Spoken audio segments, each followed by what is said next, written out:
नमस्ते दोस्तों, स्वागत है आपका आपके अपने चैनल स्पेशल टीचिंग में। आज हम इस वीडियो में आपको टेंस के प्रकार और टेंस में नेगेटिव पहले एफर्मेटिव, नेगेटिव, इंट्रोगेटिव और साथ ही इनको हिंदी के सेंटेंस को इंग्लिश में कैसे कन्वर्ट करते हैं, उसके रूल्स, उसके पहचान को हम बताएंगे। तो आप इस वीडियो को एंड तक देखिए। आगे बढ़ने से पहले आपको मैं एक श्लोक बताता हूँ, ध्यान से सुनिए।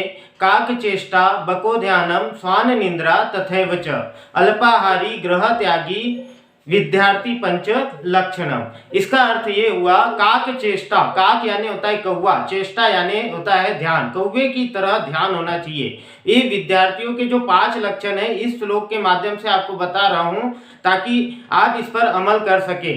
तो काक चेष्टा यानी कौवे के समान ध्यान होना चाहिए। काक चेष्टा बको ध्यानम, बक यानी होता है बगुला, बको ध्यानम यानी बगुले की तरह ध्यान होना चाहिए।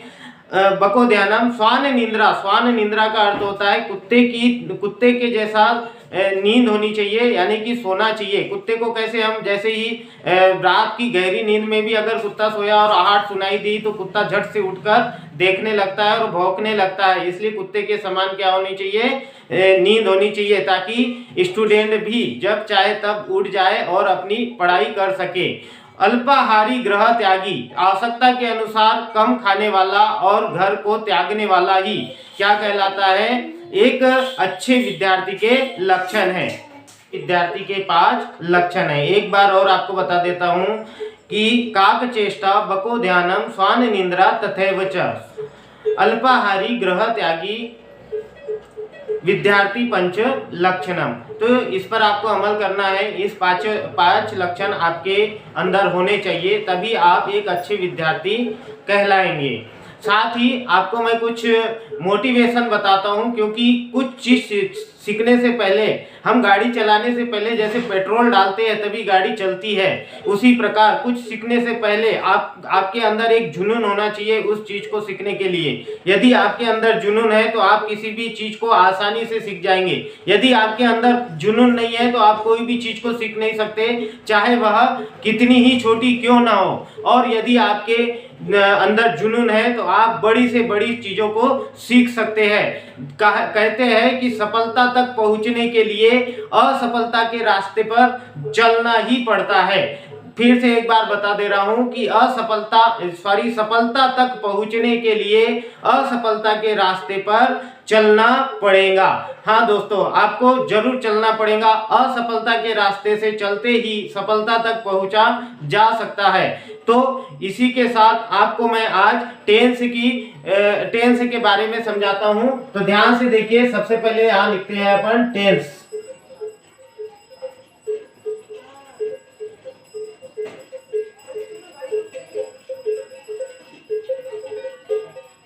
टेंस मतलब होता है काल, और काल को ही बोला जाता है समय। टेंस यानी काल यानी समय होता है। काल, समय कितने प्रकार के होते हैं? समय 3 प्रकार से, ज्यादा नहीं होते। जैसे समय 3 ही होते हैं। एक तो हमारा पीछे गया हुआ समय, और एक वर्तमान का समय, और एक हमारा आने वाला समय। पीछे गया हुआ समय को बोला जाता है पास्ट। आने वाले समय को बोला जाता है फ्यूचर, और वर्तमान समय को बोला जाता है प्रेजेंट। तो आपको मैं इसी के माध्यम से बताता हूं कि टेंस के 3 प्रकार है। जैसे सबसे पहले अपन यहां पर लिखेंगे कि यहाँ टेंस कितने प्रकार के, तो 2 और 3। पहला टेंस है आपका प्रेजेंट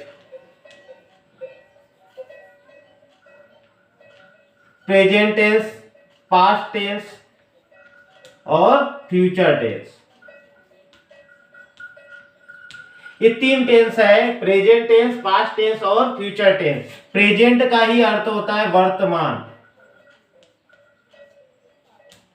पास्ट का अर्थ होता है भूतकाल,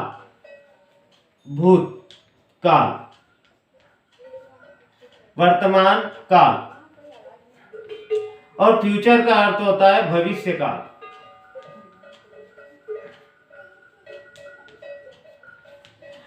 फ्यूचर मतलब भविष्य, पास्ट मतलब भूत, प्रेजेंट मतलब वर्तमान। काल क्यों लिखा है? क्योंकि अपन क्या पढ़ रहे हैं? टेंस पढ़ रहे हैं। तो प्रेजेंट, पास्ट और फ्यूचर, ये 3 टेंस होते हैं दोस्तों।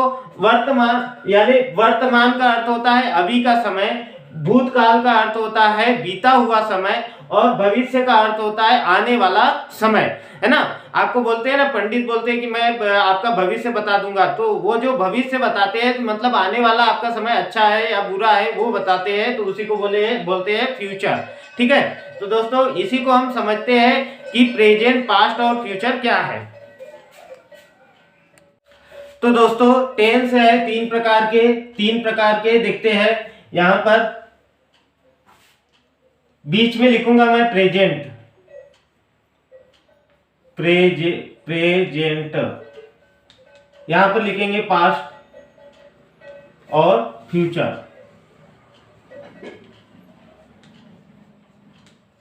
प्रेजेंट, पास्ट और फ्यूचर।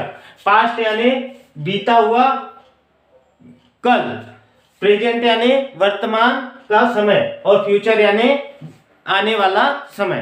तो यहां पर लिखने का अर्थ ये हुआ वर्तमान, इसी को हम बोलेंगे वर्तमान, यानी कि अभी का समय वर्तमान। ये हो गया भूतकाल, और ये हो गया भविष्य का। अब देखते हैं इसको एक पिक्चर के माध्यम से। जैसे आप यहाँ पर खड़े हैं, अगर आपके पीछे का समय है, पीछे वाला समय क्या कहलाएगा? Past tense. आने वाला समय क्या कहलाएगा? फ्यूचर। और अभी का जो समय है वो क्या कहलाएगा? वर्तमान काल। तो आपको समझ में आ गया होगा कि 3 टेंस है। बात हमने की टेंस के 3 प्रकार, पास्ट, प्रेजेंट और फ्यूचर। लेकिन यहाँ पर देखिए, ये तो हुआ समय की बात। किसकी बात हुई? समय की। लेकिन हम कोई भी समय में कोई ना कोई कार्य करते हैं। क्या करते हैं? कार्य करते हैं। तो ये इस कार्य को, जैसे समय को क्या बोलेंगे? टाइम, और कार्य को क्या बोलेंगे? वर्क। किसी भी समय में हम कोई ना कोई कार्य करते हैं, तो कार्य के भी 4 प्रकार है। जैसे कि इन सभी के 4 प्रकार है। पहला प्रकार है इनफाइनाइट,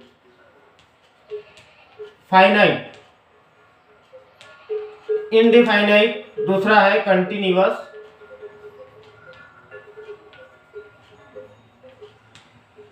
तीसरा है इंडेफाइनाइट, कंटिन्यूअस, परफेक्ट, और चौथा है परफेक्ट कंटिन्यूअस।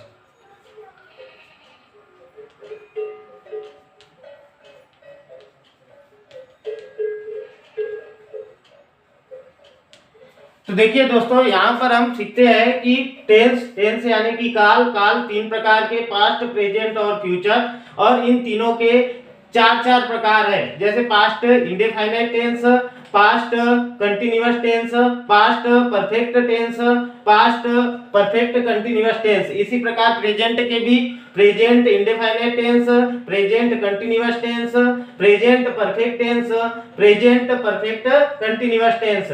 इसी के साथ में फ्यूचर के भी साथ में इसी प्रकार होगा। Future indefinite tense, future continuous tense, future perfect tense, future perfect continuous tense.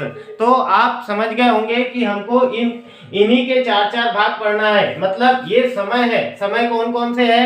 भूतकाल, वर्तमान काल और भविष्य काल। ये 3 समय है हमारे पास। 3 समय में हम 4 प्रकार के कार्य करेंगे। एक तो हम अनिश्चित कार्य करेंगे, इसी को अपन सिंपल भी बोल सकते हैं। इसी को अपन क्या बोलते हैं? सिंपल। ठीक है, सिंपल यानी कि साधारण सा कार्य करेंगे, सिंपल। ठीक है, सिंपल टेंस, जैसे कि कोई सिंपल यानी साधारण या अनिश्चित काम करेंगे। दूसरा काम है हम निरंतर काम करेंगे, कंटिन्यूअस यानी कि निरंतर काम करेंगे। परफेक्ट यानी पूरा काम कर लेंगे, परफेक्ट। और परफेक्ट कंटिन्यूअस यानी काम करते भी है लेकिन पूरा काम कर रहे हैं, उसी को अपन बोलेंगे परफेक्ट कंटिन्यूअस टेंस। तो साथ ही दोस्तों अब हम पढ़ेंगे प्रेजेंट सिंपल टेंस। तो यहां पर देखिए, यहां लिख रहे हैं present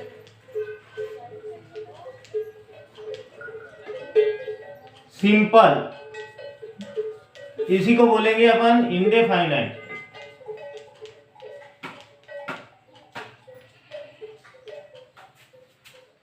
tense. Present simple tense बोलो या फिर प्रेजेंट इंडेफिनिट टेंस बोलो, एक ही बात है, ठीक है। अब हम यहाँ पर देखेंगे कि प्रेजेंट सिंपल टेंस को भी हम 3 प्रकार में पढ़ेंगे, 2 और 3। सबसे पहले पढ़ेंगे हम एफर्मेटिव,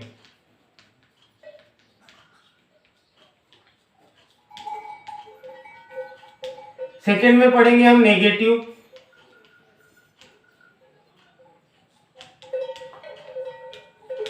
और लास्ट में पढ़ेंगे इंट्रागेटिव।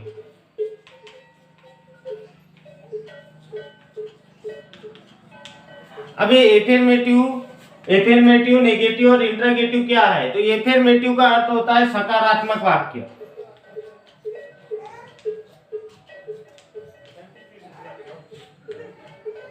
नेगेटिव का अर्थ होता है नकारात्मक,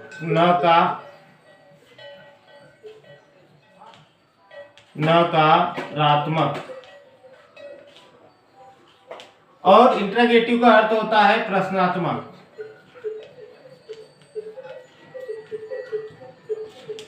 इसी में हम पढ़ेंगे 3 सेंटेंस, इनको बोला जाता है सेंटेंस। 3 सेंटेंस पढ़ेंगे। 3 सेंटेंस कौन कौन से हैं? एफर्मेटिव यानी कि सकारात्मक वाक्य, नेगेटिव यानी नकारात्मक वाक्य, इंट्रागेटिव यानी प्रश्नात्मक वाक्य। तो सबसे पहले हम पढ़ेंगे प्रेजेंट सिंपल टेंस या इंडेफिनिट टेंस का एफर्मेटिव सेंटेंस। एफर्मेटिव यानी कि सकारात्मक वाक्य, ठीक है। सकारात्मक वाक्य जैसे कि मैं स्कूल जाता हूँ, ये क्या है? सकारात्मक वाक्य है। और जिसमें नहीं लग गया, जैसे मैं स्कूल नहीं जाता हूँ, तो इसको क्या बोलेंगे? नकारात्मक वाक्य। और इसमें लग गया क्या? मैं स्कूल जाता हूँ, क्या लग गया? मतलब क्वेश्चन मार्क लग गया, तो उसको क्या बोलेंगे? प्रश्नात्मक वाक्य। तो हम इसी में 3 वाक्यों को पढ़ेंगे। तो चलिए आगे चलते हैं।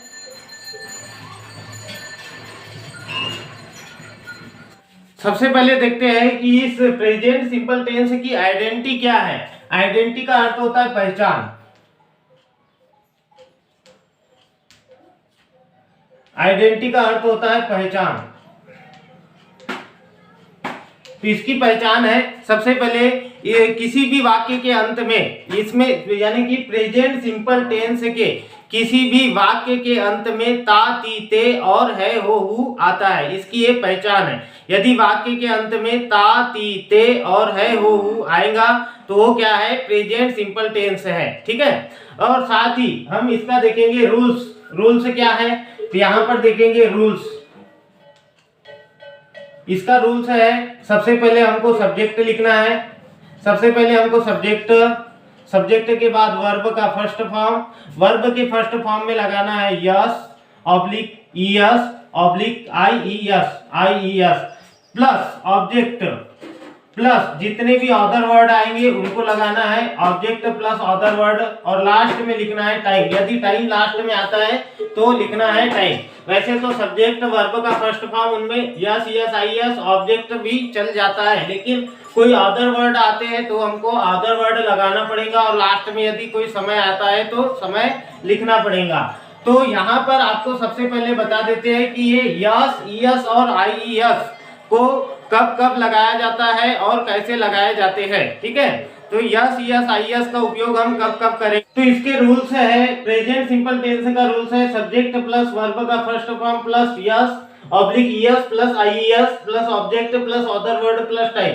लेकिन यहाँ पर जो यस ईएस आईईएस है, इनको कब कब लगाना है यही हमको देखना है। तो यस ईएस आईईएस के नियम है। नियम नंबर 1 है, यदि वर्ब के फर्स्ट फॉर्म के अंत में एक्स दिखेगा, ओ यस यच डबल यस और सी एच हो तो वर्ब के फर्स्ट फॉर्म को सिंगुलर यानी कि एक वचन बनाने के लिए ई यस लगाते हैं। एग्जाम्पल उदाहरण के तौर पर गो है तो गो में क्या लगाएंगे? ई यस, सॉरी यहाँ पर ई यस लगाएंगे। यहाँ पर देखिए गो है तो गो में क्या लगाएंगे? ई यस। ये देखिए यहाँ पर हमने लगा दिया ई, यहाँ पर ये लास्ट में क्या था? ओ। ये ओ होने के कारण यहाँ पर क्या लगाया? ई यस। उसी प्रकार यहाँ पर लिखा है पुश में क्या है? यस यच, ये वाला यस यच, और यस यच आने के कारण, ये यस यच आने के कारण यहाँ पर क्या लगाएंगे? ई यस। तो क्या हो जाएगा? पुशेस। और यहाँ पर केच है तो केच में क्या आया है CH, और यहाँ पर भी CH है तो CH में क्या लगाना है ES, तो क्या लगाएंगे केचेस, क्या हो जाएगा केचेस, ठीक है, ES लगा दिया। गो यानी होता है जाना, जाना को ही हमने सिंगुलर बना लिया। पुश यानी ढकेलना, उसी को हमने दिखा दिया। केच यानी होता है पकड़ना, इसको भी हमने ES लगा दिया। तो ये सिंगुलर बनाने के फर्स्ट नियम है। अब देखते हैं हम सेकंड नियम। तो आप देखते हैं रूल नंबर 2। रूल नंबर 2 क्या बोल रहा है, यदि वर्ब के अंत में y हो और y के पूर्व यानी कि पहले व्यंजन हो तो y को हटाकर IES लगाते हैं। हमने ES वाला पढ़ लिया था, आप पढ़ेंगे IES। तो IES कब कब लगाना है, यदि यहाँ पर लिखा है y हो किसके अंत में, वर्ब के अंत में। ये वर्ब है फ्लाई, फ्लाई यानी कि होता है उड़ना। वर्ब के अंत में, यहाँ पर देखिए ये अंत में क्या है y है, अंत में यानी कि लास्ट में। तो y और y के पहले क्या होना चाहिए व्यंजन। यहाँ पर यल क्या है व्यंजन। स्वर के कौन कौन से होते हैं, A I O U, AEIOU, AEIOU, ये होते हैं स्वर। किसमें, इंग्लिश में। इंग्लिश के ABCD में ए होते हैं AEIOU, क्या होते हैं स्वर। अब इस स्वर के साथ साथ लेकिन इनको छोड़कर यहाँ ना ए है ना ई है ना आई है ना ओ है ना यू है। जब ये नहीं है यहाँ, तो यहाँ पर क्या है व्यंजन। तो ये व्यंजन अगर y से पहले व्यंजन दिख गया तो हमको y को हटा देना है। तो हमने यहाँ पर y को हटा दिया तो क्या बनेगा, यहाँ पर हम लगाएंगे IES, तो बन जाएगा फ्लाइज। उसी प्रकार ये y को यहाँ से हटाएंगे क्योंकि यहाँ पर व्यंजन है, तो क्या बनेगा, यहाँ पर लगा देंगे IES। यहाँ पर भी इस y को हटा देंगे तो क्या हो जाएगा CARRIES। फ्लाई यानी उड़ना, क्राई यानी चिल्लाना, केरी यानी किसी की देखभाल करना। तो यहाँ पर है फ्लाई, क्राई, फ्लाइज, क्राइस और केरीज। तो इस प्रकार यहाँ पर अगर y, जहां पर भी व्यंजन आया और व्यंजन के बाद में y आया तो हमको y को हटाकर IES लगाना है। इस IES का नियम है। अब रूल नंबर 3 क्या कहता है, रूल नंबर 3 कहता है यदि वर्ब के अंत में y हो और उसके पहले स्वर हो तो y को बगैर हटाए यस लगाते हैं। अब यहाँ पर देखिए इससे पहले क्या नियम था, y था और y के पहले व्यंजन था, तो व्यंजन होने के कारण y को हटाकर क्या लगाते थे IES लगाते थे। लेकिन अब क्या है, y अभी भी अंत में क्या है y है, लेकिन y से पहले क्या आ गया a। आपको बताया था AEIOU, ये सभी क्या है स्वर। यदि ये स्वर y से पहले दिखते हैं तो हमको y को नहीं हटाना है और डायरेक्टली क्या लगा देना है, यस लगा देना है। जैसे कि प्लेस, यहाँ पर कुछ भी नहीं हटाया गया है, क्या लगा दिया यस। जैसे बाय में क्या, बाय आने की क्या होता है खरीदना, और इसमें क्या लगा दिया यस। यहाँ पे में क्या लगा देना है पेस, और यहाँ से में क्या लगा देना है यस। तो यहाँ देखिए यहाँ हमने कोई भी चीज को परिवर्तन नहीं किया, कुछ भी नहीं हटाया और हमने क्या लगा दिया यस।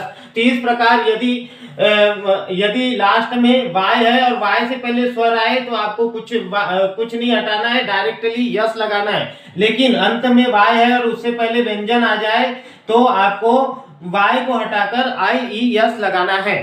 तो अब देखते हैं रूल नंबर 4। रूल नंबर 4 क्या बोलता है, यदि किसी वर्ब के अंत में पहले से ई हो तो केवल यस लगाते हैं। अब देखिए यदि किसी भी वर्ब के अंत में यदि लास्ट में ई दिखे तो हमको डायरेक्टली यस लगाना है। जैसे यहाँ दिखा है गिव, तो गिव को जैसा का वैसा लिखना है, हमको कोई चेंज नहीं करना है, साथ में यस लगा देना है। इसी को क्या, कम को क्या लिखेंगे, कम में ES। देखिए लास्ट में क्या है ई है, यहाँ पर लिखा भी है। अगर अंत में पहले से ई है तो हमको कुछ चेंज नहीं करना है, यस लगा देना है। जैसे टेक यानी क्या होता है लेना, और इसमें यस लगा देंगे तो क्या हो जाएगा टेकेस।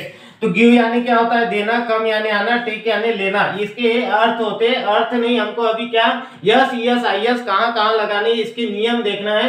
तो ये हो गया रूल नंबर 4। अब नियम नंबर 5 क्या बोलता है, नियम नंबर 5 बोलता है कि यदि हमने जितने भी चारों रूल्स देखे हैं, चारों नियम देखे हैं, अगर चारों नियम में कोई भी बात नहीं बैठती है तो हमें क्या लगाना है, सीधा यस लगा देना है ना। जैसे कि सीज, कुक्स, इसमें यस लगा देना है, रीड्स, इसमें भी यस लगा देना है, वाक और रन्स। तो यदि चारों रूल्स हमने जितने भी 4 नियम पढ़े, चारों नियम में यदि बात नहीं बैठती है तो ये जो भी आपके सामने एग्जाम्पल आएंगे, जो भी मतलब वर्ब आएगा, उन वर्ब के साथ में क्या लगा देना है, यस लगा देना है। तो आपको चारों रूल्स समझ में आ गए होंगे। तो अभी हम पढ़ते हैं प्रेजेंट सिंपल या फिर इंडेफिनिट टेंस के का एफर्मेटिव सेंटेंस। एफर्मेटिव सेंटेंस को कैसे हिंदी में दिया हुआ सेंटेंस को इंग्लिश में बनाते हैं, इसी को हम अब सीखेंगे। 5 नियम पढ़ लिए कौन कौन से वर्ब के साथ यस, ईएस, आईईएस को लगाना है। लेकिन अब हमें ये देखना है कि कौन कौन से सब्जेक्ट के साथ हमें यस, ईएस, आईईएस लगाना है और कौन से सब्जेक्ट में यस, ईएस, आईईएस नहीं लगाना है। तो देखिए यहाँ पर सबसे पहले यहाँ पर मैंने लिख दिया है s, es, ies subject. Subject में कौन कौन से सब्जेक्ट है, देखो आई, वी, दे, यू और प्लूरल नाउन। प्लूरल नाउन का अर्थ होता है बहुवचन संज्ञा। बहुवचन प्लूरल नाउन यानी कि बहुवचन, जितने भी बहुवचन होंगे उनको, जैसे कि हम बोलेंगे जैसे कि चेयर, चेयर्स बोल दिया, चेयर्स यानी कि बहुत सारी चेयर, तो वहां पर भी हम किसका प्रयोग करेंगे, यस, ईएस और आईईएस का प्रयोग करेंगे। ठीक है, सॉरी, यस, ईएस, आईईएस का प्रयोग यहां नहीं करेंगे, यस, ईएस, आईईएस का प्रयोग करेंगे सिंगुलर, सिंगुलर नाउन के साथ यहां पर यस, ईएस और आईईएस, इनका प्रयोग हम इसमें करेंगे। तो हमें यदि जब भी सब्जेक्ट आई, आई का अर्थ होता है मैं, आई यानी होता है मैं, वी यानी होता है हम, दे यानी वे, यू यानी तुम या आप, और कोई भी प्लूरल नाउन यानी कि बहुवचन, बहुवचन संज्ञा आया तो हम वहां पर किसका प्रयोग, यस, ईएस, आईईएस का प्रयोग बिल्कुल नहीं करेंगे। लेकिन जब भी सब्जेक्ट में कौन कौन से सब्जेक्ट, ही, सी, इट, ही यानी भी वह, सी यानी भी वह और इट यानी भी वह होता है। ही किसी पुल्लिंग के लिए, सी किसी स्त्रीलिंग के लिए और इट न पुल्लिंग न स्त्रीलिंग जैसे नपुंसक लिंग के लिए हम उसका किसका प्रयोग करेंगे, ईट का। और जहां पर भी सिंगुलर नाउन जैसे कि राम, किसी का नाम आ गया राम, कोई स्थान का नाम आ गया राम, श्याम, जो भी नाम आ जाएगा और सिंगुलर रहेगा श्याम, जो भी सिंगुलर रहेगा उसके साथ में हम यस, ईएस, आईईएस का प्रयोग करेंगे। तो आप समझ गए होंगे कि इन सब्जेक्ट के साथ कौन से सब्जेक्ट है, आई, वी, दे, यू और प्लूरल नाउन, इनके साथ में हम यस, ईएस, आईईएस का प्रयोग नहीं करेंगे। सब्जेक्ट ही, सी, इट और सिंगुलर नाउन किसी का नाम, किसी का व्यक्ति विशेष स्थान का नाम हमको यदि मिला तो हम वहां पर क्या यस, ईएस, आईईएस का प्रयोग करेंगे। अब आपको सारे रूल्स समझ में आ गए होंगे, तो हम चलते हैं सीधे एफर्मेटिव सेंटेंस। सबसे पहले हिंदी में लिखते हैं एक सेंटेंस, एग्जाम्पल के तौर पर आपको बता रहा हूं, जैसे कि वह बाजार जाता है, वह बाजार जाता है। इसी को हम इस रूल्स के माध्यम से कैसे बनाएंगे, तो यहां पर वह क्या है, सब्जेक्ट है, तो ये सब्जेक्ट लिखेंगे। तो वह को हम क्या बोलते हैं, यहाँ पर जाता, जाता यानी कि कोई लड़का जा रहा होगा या कोई व्यक्ति जा रहा होगा, तो यहाँ पुरुष है, पुल्लिंग है, इसलिए हम क्या किसका प्रयोग करेंगे, ही का। आपको बताया था कि ही यानी क्या होता है, वह। अब कहाँ जा रहा है, सबसे पहले वर्ब, वर्ब यानी क्या होता है, क्रिया, क्रिया यानी कि क्या काम कर रहा है, काम कर रहा है वो जाने का, तो जाने के लिए लिखेंगे, जाने का होता है इंग्लिश में गो। और गो जहां पर भी ओ आएगा, मैंने आपको बताया था कि जहां पर भी ओ, एक्स, यस, यस, ये डबल यस ये आएगा, यानी कि यहाँ पर ये ओ है तो ओ के साथ हम क्या लगाएंगे, ईएस। आपको पहले ही रूल में बता दिया था कि यदि ओ दिखेगा, जहां पर भी क्रिया के अंत में ओ दिखेगा तो ईएस लगाते हैं। गोस कहाँ जा रहा है, बाजार जा रहा है, तो सबसे पहले आर्टिकल लगाएंगे। यहाँ पर देखिए बाजार जा रहा है तो बाजार को क्या बोलते हैं, मार्केट। तो हमारा पहला बन गया है कि ही गोस टू मार्केट। इसी के साथ यदि हम यहाँ पर सब्जेक्ट चेंज करते हैं, जैसे कि मैं बाजार जाता हूं, बाजार जाता हूं, और आपको इसके कुछ रूल्स बता दिए थे कि क्रिया के अंत में यानी वाक्य के अंत में हमेशा ता, ती, ते और है, हो, हुई आएंगे। तो मैं को क्या बोलेंगे, आए, है ना, और फिर जाने को क्या बोलेंगे, गो। अब यहां पर बताओ यस, यस, आईएस लगेगा, आपके मन में आया होगा कि हाँ ईएस लगना चाहिए। नहीं, आपको बताया था कि जब भी आई, वी, दे, यू और प्लूरल नाउन जब भी आएगा तो हमको यस यस आई एस का प्रयोग नहीं करना है, तो क्रिया में हम यस का प्रयोग नहीं करेंगे और डायरेक्ट लिखेंगे गो टू मार्केट। ठीक है, देख लिया, ही गोज टू मार्केट, यहां पर यस का प्रयोग किया है। आई गो टू मार्केट, हमने इसमें यस यस आई एस किसी का भी प्रयोग नहीं किया। अब और कोई उदाहरण ले लो, जैसे वे पतंग उड़ाते हैं, वे पतंग उड़ाते हैं, उड़ाते हैं।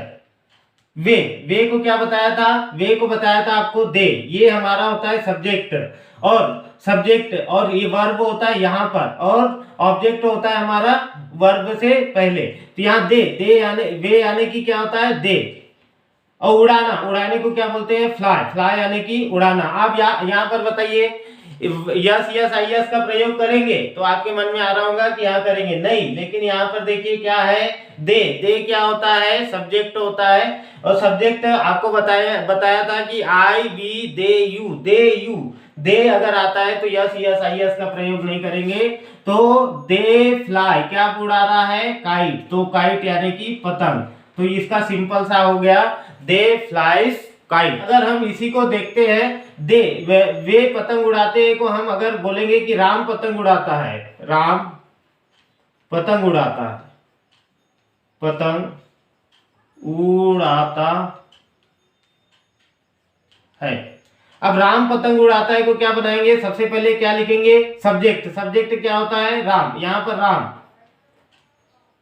सब्जेक्ट को आप समझ नहीं पाए होंगे तो ऐसे समझिए, जैसे हम अभी क्या पढ़ रहे हैं, इंग्लिश, इंग्लिश क्या है सब्जेक्ट, जो मेन चीज होती है, जो मेन काम करने वाला होता है। जैसे इंग्लिश में हम सारी चीजें पढ़ते हैं तो मेन क्या है उसमें इंग्लिश, यहाँ पर वैसे ही राम क्या है मेन व्यक्ति क्यों कौन है राम ही तो सब कुछ कर रहा है, राम उड़ाने का काम कर रहा है, और किसको उड़ाने का काम कर रहा है, पतंग, इसलिए जो मेन होता है वो क्या होता है सब्जेक्ट। तो यहाँ पर है राम क्या उड़ा रहा है, पतंग उड़ाना, तो यहाँ वर्ब पर चलेंगे, वर्ब यानी होती क्रिया, क्रिया क्या काम कर रहा है उड़ाने का, तो उड़ाने को क्या बोलेंगे फ्लाई, और फ्लाई में वाई लगा देंगे नहीं। जब भी आपको बताया था कि जब भी सिंगुलर नाम यानी कि किसी एक व्यक्ति का नाम आता है तो हम उसको वाई को हटाकर, यदि वाई से पहले क्या है, वाई से पहले व्यंजन हो तो वाई को हटाकर क्या लगाते हैं आई ई यस लगाते हैं, तो क्या बन जाएगा राम फ्लाइज, क्या उड़ा रहा है काइट, काइट यानी कि पतंग उड़ा रहा है, तो इसका क्या बनेगा राम फ्लाइज काइट। आप बहुत सारे उदाहरण लिखकर आप उसको इंग्लिश में इस रूल्स के माध्यम से बना सकते हो। यदि आपको बनाना नहीं आता है तो आप हमारे कमेंट में जाकर, आप अपने चैनल स्पेशल टीचिंग चैनल के कमेंट में जाकर आप हिंदी में लिखकर दे दीजिए। मैं अगली वीडियो में आपको एफर्मेटिव सेंटेंस के जितने भी आपके कमेंट आएंगे उन कमेंट्स को आप हिंदी में लिखकर भेजिए, तो उन्हीं को मैं इंग्लिश में कन्वर्ट कर दूंगा इस सेंटेंस के आधार पर। लेकिन आपको सिर्फ याद रखना है कि कोई भी सेंटेंस के अंत में ता ती ते और है हो हु ही देना है। यदि उस सेंटेंस के अंत में ता ती ते है हो हु नहीं होगा तो प्रेजेंट सिंपल या इंडेफिनिट सेंटेंस का वाक्य नहीं होगा। या आपको प्रेजेंट सिंपल इंडेफिनिट टेंस का ही वाक्य देना है। इसी के साथ आज की वीडियो मैं समाप्त कर रहा हूं। यदि आपको वीडियो अच्छी लगे तो लाइक, सब्सक्राइब एवं शेयर जरूर करें।